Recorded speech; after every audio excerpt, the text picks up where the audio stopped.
मी श्रद्धा MCN न्यूजच्या जालना बातमीपत्रात आपलं मनपूर्वक स्वागत आहे. या बातमीपत्राचे प्रायोजक आहेत संजीवनी मल्टी स्पेशालिटी हॉस्पिटल. आपल्या आरोग्याची संजीवनी. The skill to heal, the speed to care. वळूयात बातम्यांकडे. उपमुख्यमंत्री अजित पवार हे जिल्हा परिषद निवडणूक प्रचारानिमित्त बारामती येथे येत असताना त्यांच्या खासगी विमानाला आज पहाटे अपघात झाला. या अपघातात त्यांचे दुर्दैवी निधन झाले. या निधनाची बातमी कळताच जालना येथील शिवसेना नेते आमदार अर्जुन खोतकर यांना अश्रू अनावर झाले. पाहुयात.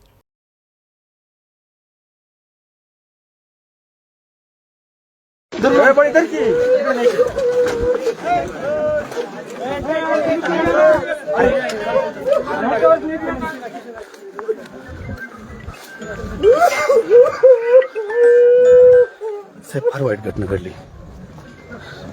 फार वाईट घटना घडली. हॅलो, फार वाईट घटना घडली.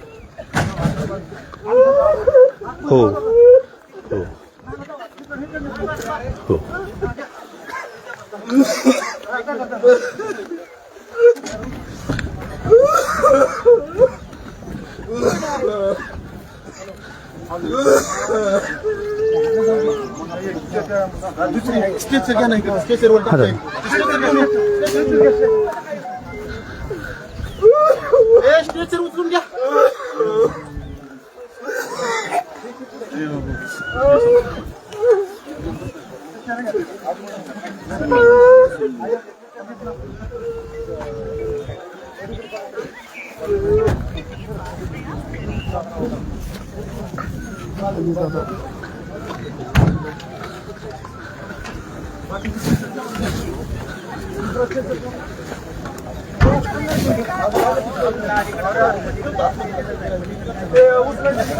दादा संपले.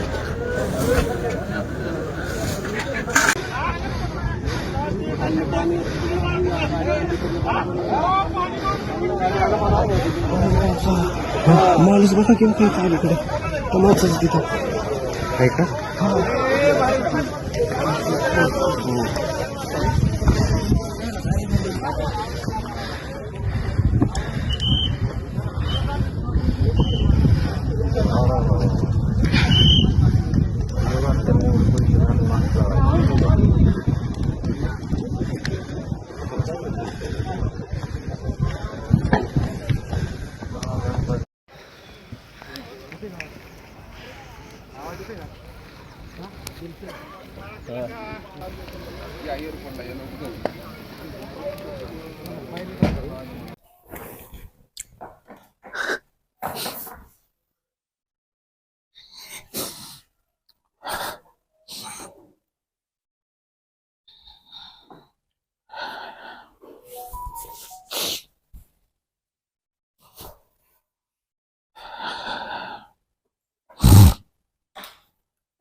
कार्यकर्ते रुग्णालयाबाहेर कांड म्हणून बसले. बारामती, पुणे. हो ना. एक साताऱ्याचा जो सुयस आहे तो आपल्या साताऱ्याचा त्यांचा. हो. आपल्या साताऱ्याचा.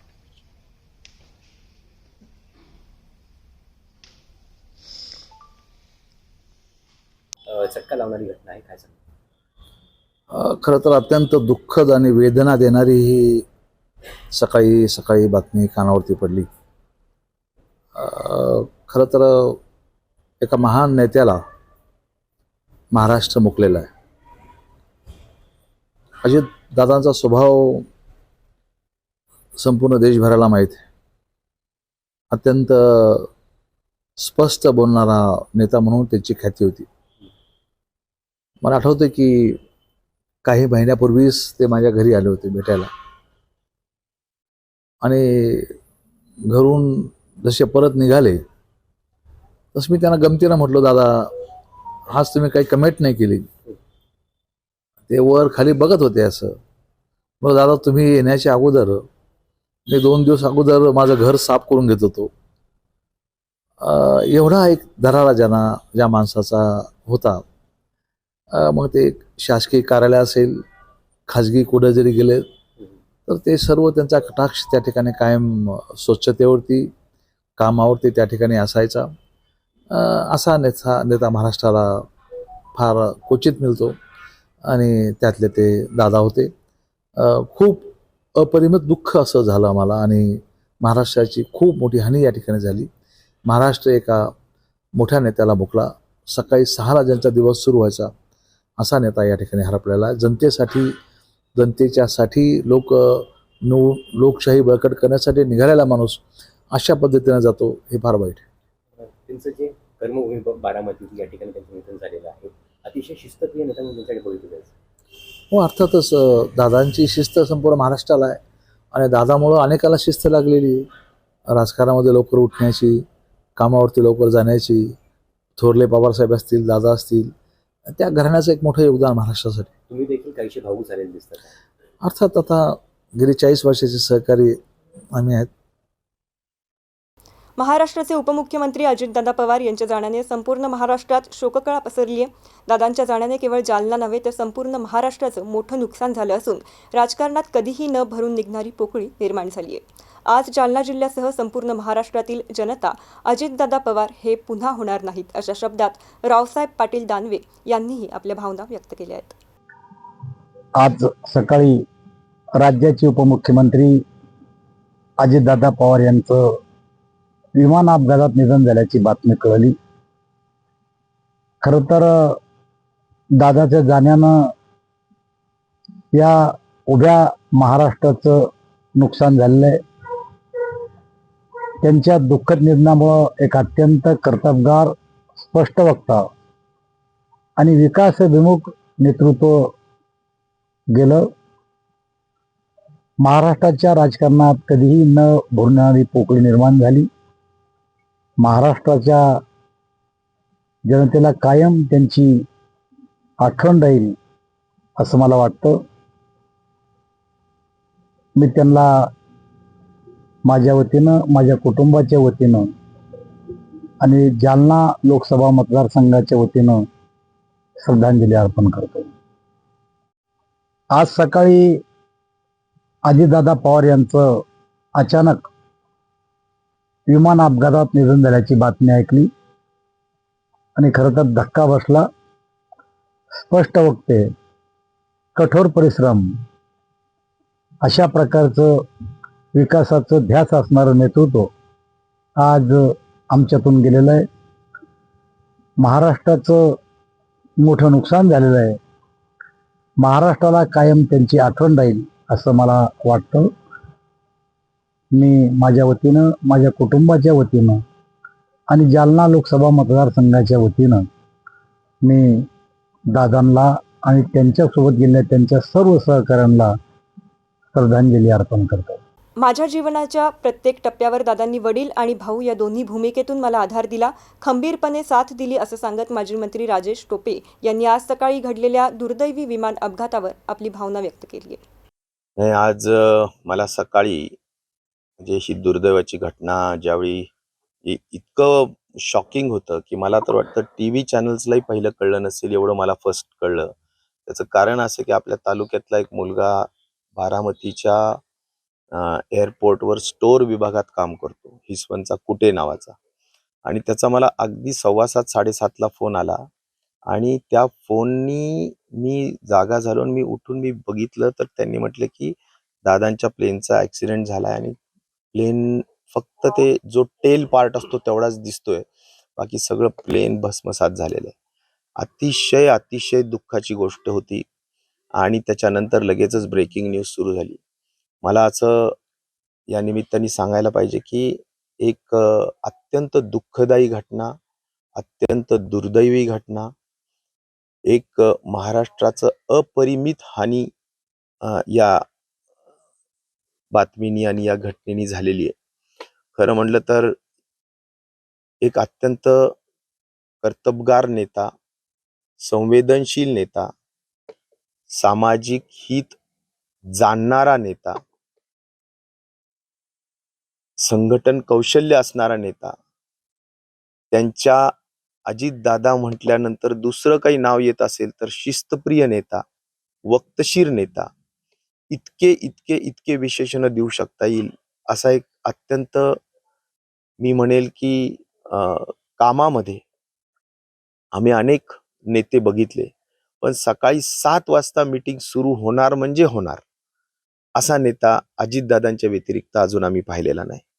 आणि त्यामुळं प्रचंड कामाचा उरक असणारा व्यक्ती, सामान्य माणसाशी, शेतकरी कुटुंबाशी, तरुणांशी नाळ जुडलेला नेता म्हणून त्यांना त्यांची ओळख महाराष्ट्राभर आहे. त्यामुळंच त्यांची लोकप्रियताही तशी होती. सगळ्यात महत्त्वाचा वैशिष्ट्यपूर्ण गुण म्हणजे रोखठोक बोलणारा, जे बोलेल ते करणारा, अशी त्यांची ख्याती होती आणि ती त्यांनी त्यांच्या कार्यातून सिद्ध केलेली होती. माझ्या मंत्रिमंडळाच्या प्रत्येक टप्प्यामध्ये, माझ्या जीवनाच्या प्रत्येक टप्प्यामध्ये त्यांनी माझ्या दादा म्हणजे वडील भाऊ या पद्धतीनंच त्यांनी खऱ्या अर्थाने आम्हाला खूप आधार दिला, खूप साथ दिली, खूप मार्गदर्शन केलं. जीवनात काय चांगलं काय वाईट हे सगळं सांगण्याचा त्यांनी खूप प्रामाणिक केला. आणि कसं संघर्षशील परिस्थितीमध्ये सुद्धा संघर्ष केला पाहिजे या बाबतीतली संपूर्ण एका मोठ्या भावाची त्यांनी कल्पना राबवली. मला मला या निमित्ताने एवढं सांगायचं की माझ्या जेवढ्या संस्था आहेत त्या सगळ्या संस्थेचं उद्घाटन हे त्यांनी केलेलं आहे. आमच्या डिस्टिलरीज असो, कारखाने असो, सगळ्या क्षेत्रात त्यांनी खूप मार्गदर्शन केलेलं आहे. मला खरं म्हणलं तर आज 2 राष्ट्रवादी एकत्र याव्यात यासाठी सुद्धा मी खूप प्रयत्नशील होतो आणि दादांनाही त्या निमित्ताने विनंती करत होतो. आज शेवटची भेट माझी त्यांची, मी असं म्हणेल की जे कृषी प्रदर्शन झालं होतं त्या दिवशी त्यांनी मला स्वतः EV कारमध्ये बसवून प्रत्येक स्टॉलवर जाऊन माहिती दिली, प्रत्येक गोष्ट शेअर केली. खूप अभिमानाने सगळ्या गोष्टी ते सांगत असायचे. आणि मला वाटतं की एक खूप जवळचं घट्ट नातं हे अजितदादाचं माझं होतं. आणि मला वैयक्तिक, माझ्या कुटुंबाला मला प्रचंड त्याचं दुःख आहे. आणि राष्ट्रवादीला तर कधीच भरून न येणारं हे नुकसान झालेलं आहे. मी या प्रसंगी माझ्या कुटुंबाच्या वतीनं, माझ्या वतीनं मनापासूनच्या तीव्र दुःखद भावना व्यक्त करतो. मृतात्म्यास चिरशांती लाभो ही ईश्वराला प्रार्थना करतो. आणि त्यांचा परिवार, सुनेत्रा वहिनी असतील, पार्थ असेल, जय असेल आणि संपूर्णच पवार परिवार, आदरणीय शरद पवार साहेब असतील, या वयात त्यांना झालेलं हे दुःख, सुप्रियाताईंना झालेलं हे दुःख, मला वाटतं की हे कधीच भरून न निघणारं दुःख आहे. त्यामुळे या दुःखातून सावरण्याची ताकद सुद्धा ईश्वराने त्यांना द्यावी अशी माझी या निमित्ताने प्रार्थना करेल. आणि मला असं वाटतं की पवार साहेबांनी हे कसं आता सांभाळतील याची मला कल्पना सुद्धा पुढे येत नाहीये की कसा सगळा हा डोलारा पुढे जाऊ शकेल. तर या निमित्ताने मी फक्त एवढंच सांगेल की माझ्याजवळ शब्द नाहीयेत आणि मी म्हणून निशब्दपणे या ठिकाणी थांबतो. हे सांगायचा मुद्दा एवढाच आहे की आता कोरोनासारख्या कार्यकाळामध्ये ज्यावेळी संपूर्ण महाराष्ट्र भयभीत होता आणि मी एका हॉट सीटवर होतो, ज्यामध्ये महाराष्ट्राच्या सगळ्या जनतेला दिलासा द्यायचा होता, काम करायचं होतं. हजारो लाखो रुग्णांना महाराष्ट्र एक सगळ्यात जास्त इम्पॅक्ट झालेलं राज्य असताना त्यांच्या हातात अर्थ खातं होतं, उपमुख्यमंत्री होते, आमच्या ते सगळ्यात जवळचे होते. आणि त्यामुळे त्यांना सगळं आमच्या काम सांगणं, त्यांना खालची ग्राउंड रियालिटी सांगणं हे मला सहज शक्य होत होतं.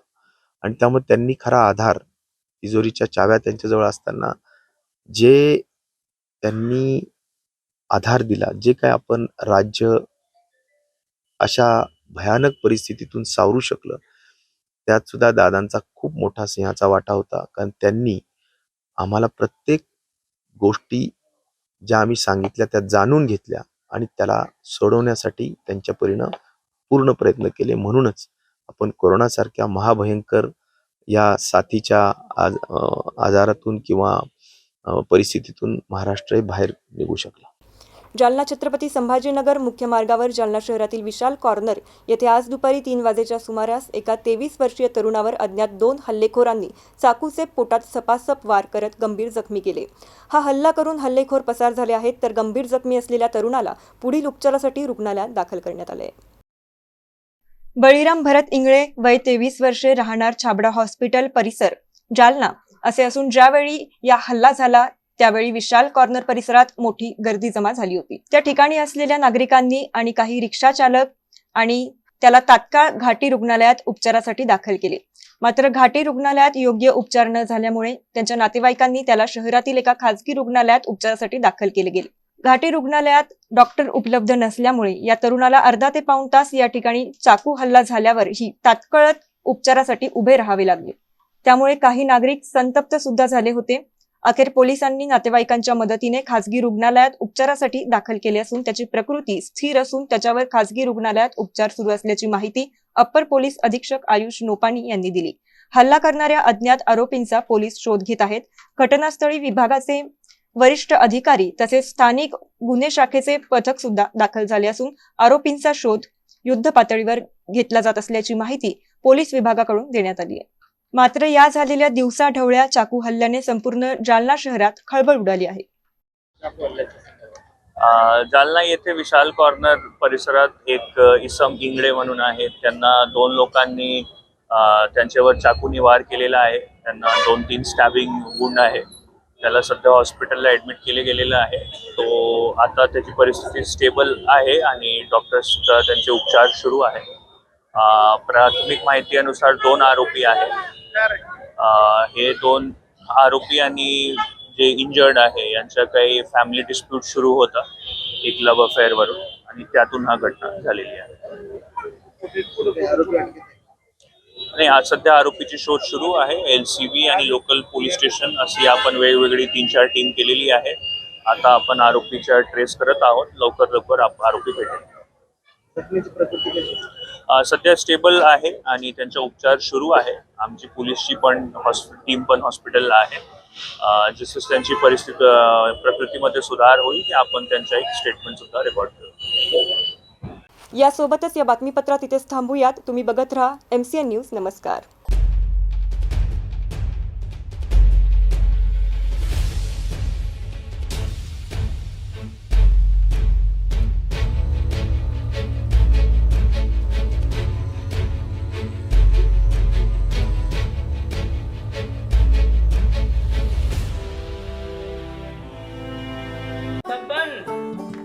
आपको कलेक्टर साहिबा के हाथों से इनामी घर मिल रहा है.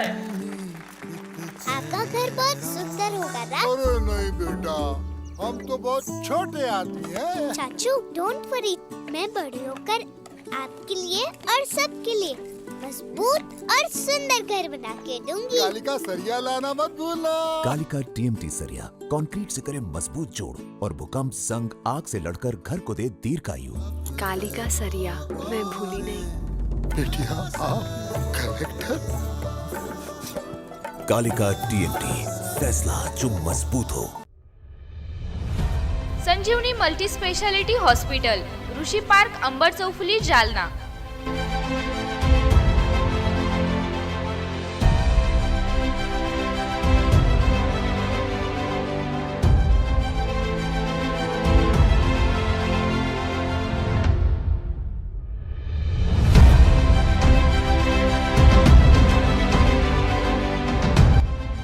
महात्मा ज्योतिबा फुले जन आरोग्य योजना आणि प्रधानमंत्री जन आरोग्य आयुष्मान भारत योजना उपलब्ध. मेडिसिन विभाग, बालरोग विभाग, स्त्रीरोग विभाग, अस्थिरोग विभाग, सर्जरी विभाग, नाक कान घसा विभाग आणि पॅथॉलॉजी विभागात काम करणारी तज्ञ डॉक्टरांची टीम. उपलब्ध सुविधा ICU, NICU. जालना शहरातील अद्ययावत ultima of 100 with stent boost cath lab. Modular operation theatre, dialysis विभाग, cardiac care unit CCU, angiography सुविधा, एंजिओप्लास्टी सुविधा, 24 तास अत्यावश्यक सेवा आणि कार्डियक ॲम्ब्युलन्स उपलब्ध.